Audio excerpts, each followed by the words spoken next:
Olá, meus amores, vamos para mais um dia de aula, hoje terça-feira, e hoje nós vamos fazer a matéria de matemática, ciências e atividades de reforço, tá bom? Para revisar o conteúdo de matemática. Então vamos lá, em matemática nós vamos estudar medidas de tempo, vamos falar sobre o relógio, tá bom? Então vamos dar uma olhadinha no nosso livro. Gente, vamos observar esse relógio aqui, ó. Para que serve o relógio? Todo mundo sabe, né? Ele marca o quê? As horas, os minutos e os segundos. O relógio é o instrumento mais comum para organizar o tempo.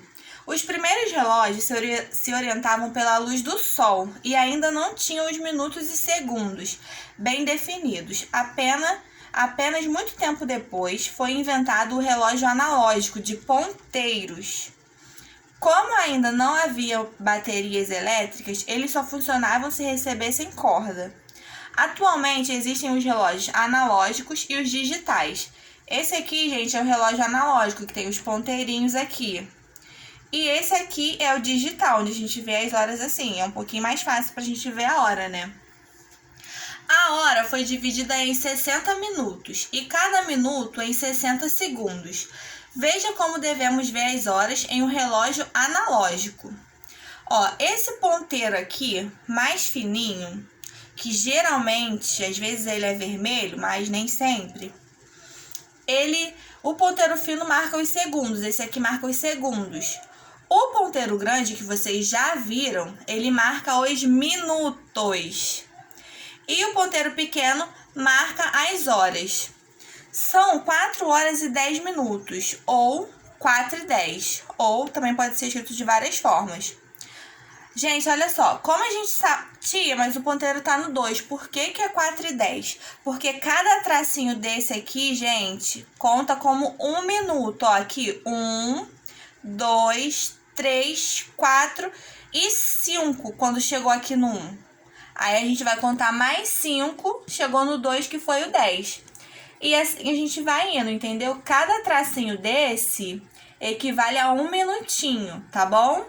Então, se a gente contar de 5 em 5, ó, 5, 10, 15, 20, 25, 30, 35, 40, 45, 50, 55 e os 60 segundos, que depois volta tudo de novo. Os relógios digitais podem apresentar o formato de 12 horas ou 24 horas. O formato 12 horas tem duas configurações, AM e PM, que significam antes de meio-dia, que é o AM, e após o meio-dia, que é o PM. Por exemplo, se são 2 horas da madrugada, o relógio no formato de 12 horas marcará 2 horas e o AM. Mas se são 2 horas da tarde, marcará 2 horas e o PM. Isso se o relógio for no formato de 12 horas, gente. No Brasil, a gente usa o formato de 24 horas. O meio-dia, após o meio-dia, continuaremos a contagem até a 0 hora, que no caso a gente fala meia-noite.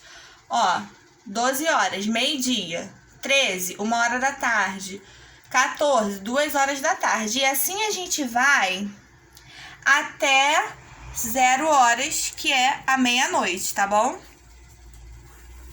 Gente, então nós vimos aí como a gente faz para marcar as horas, tá bom? Aí vocês vão fazer a atividade aí do livrinho de matemática e também da atividade de reforço, tá bom?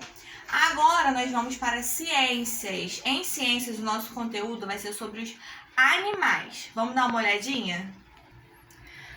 A diversidade de animais é muito grande em nosso planeta. Eles podem se apresentar com uma ampla variedade de características, tamanhos e formas, sendo reunido em grupos de acordo com determinadas semelhanças. Os animais podem ser agrupados, por exemplo, de acordo com o lugar onde vivem, tipo na terra, na água ou no ar.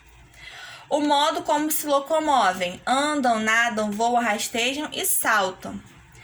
Também podem ser classificados como a cobertura do corpo, escamas, pelos, pernas e carapaças.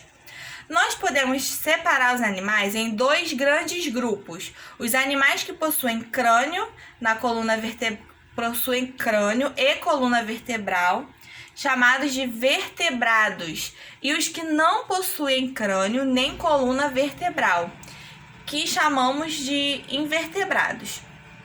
animais vertebrados e aqui alguns exemplos de animais invertebrados. Vamos dar mais uma olhadinha aqui. Vamos falar primeiro dos animais vertebrados. Os animais vertebrados são semelhantes por apresentarem crânio e coluna vertebral. Eles possuem o quê? Ossos. O crânio e a coluna vertebral fazem parte do esqueleto, um conjunto de ossos responsáveis por dar sustentação ao corpo.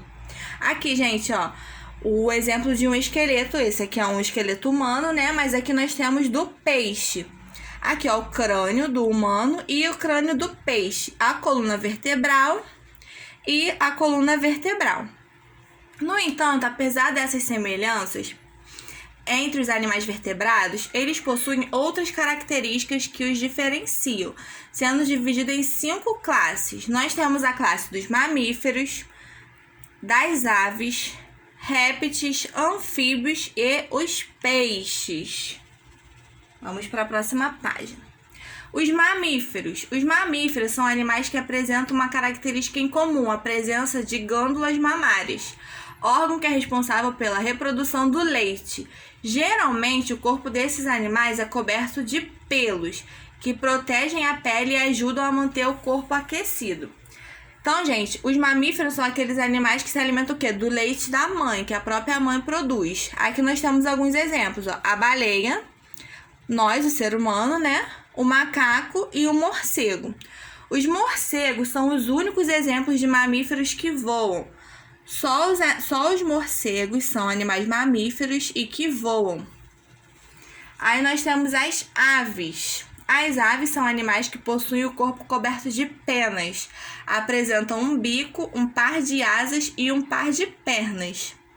Existem várias espécies, gente, que vivem, tipo, igual os pinguins, que vivem no ambiente muito gelado. Aí nós temos o beija-flor e nós temos a galinha. Geralmente, as aves, elas fazem o que para se reproduzir? São através dos ovos.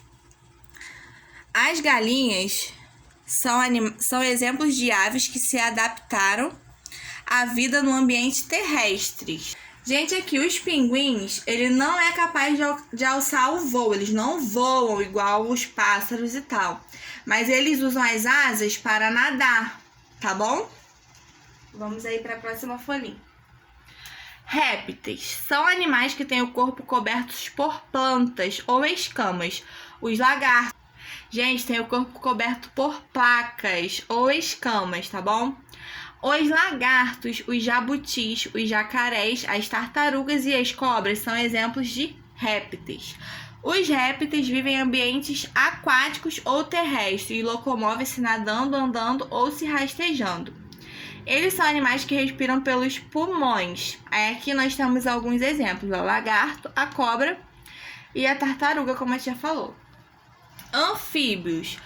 Os sapos, as rãs, as pererecas, as salamandras e as cobras cegas são exemplos de anfíbios, ó.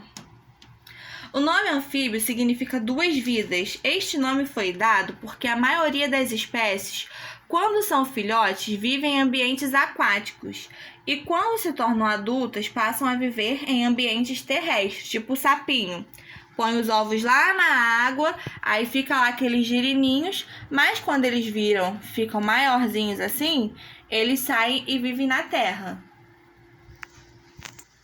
Aqui, igual a tia falou, ó. Enquanto vivem na água, os anfíbios respiram através de brânquias, como é o caso dos girinos, filhotes de anfíbios. Já adultos que vivem na terra respiram por meio dos pulmões e também através de sua pele, que é bastante fina. Você sabe o que é metamorfose? A metamorfose é um processo que transforma o anfíbio jovem, o girino, em adulto. Aqui, ó, o girininho pequenininho foi se transformando até virar um sapinho. Durante esse processo, os animais perdem a sua cauda e aparecem as patas traseiras e dianteiras. Surgem também os pulmões no lugar das brânquias, para que assim o animal possa sair da água e viver em terra firme. Nós temos os peixes também, gente. Os peixes são animais que habitam o ambiente aquático, como mares, rios e lagos, e conseguem se movimentar nesses ambientes com auxílio das nadadeiras. Assim como todos os animais, os peixes precisam de oxigênio para viver. A maioria das espécies o extrai diretamente da água, por meio de estruturas denominadas brânquias. Aqui nós temos alguns exemplos aí de peixe, gente. Gente, assim a gente termina a nossa aula de hoje, terça-feira. Nossa matéria de ciências ficou um pouquinho extensa, então qualquer dúvida vocês podem estar aqui chamando a tia, tá bom? Beijinhos e tchau, tchau.